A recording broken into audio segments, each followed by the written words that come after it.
So ito na po yung part 2 ko na demo sa interface na to, bagong interface ko. Bali 2 in 1 siya. L51 to M15 Rete TID radio. So ito yung version 1 nya, 1, 2, 3, 4. Yan yung version 1 nya. So tanggalin natin ito. Lagay natin yung Baofeng. Replace natin ng Baofeng. Set aside muna natin to, yung dalawa. Set aside. So ito yung Baofeng.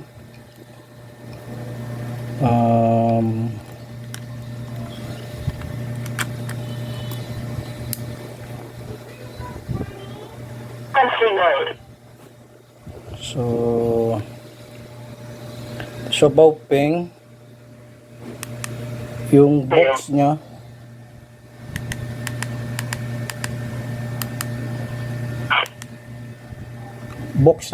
off yung box nya. Sa interface na ito, yung kuan nya, box is off yung box nya.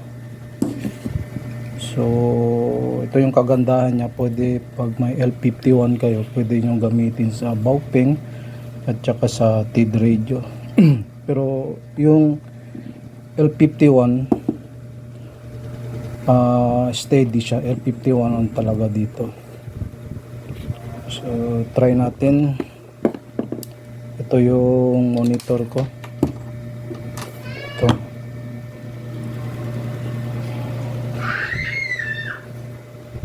So try natin.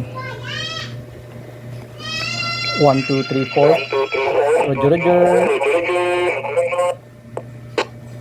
So ito yung kagandahan niya. Box off siya. Unlike yung sa iba kong interface, naka-on siya. Box on, then level.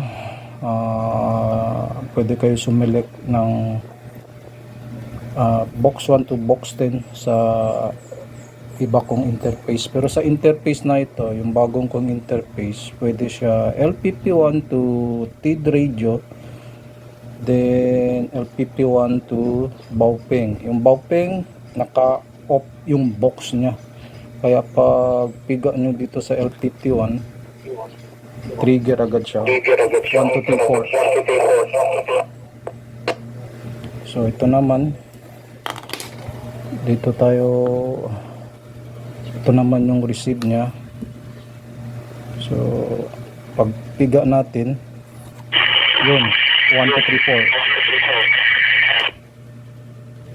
3, 4. Bawas tayo ng volume dito. Bawas volume para malapit lang. Again, 1, 2, 3, 4. Roger.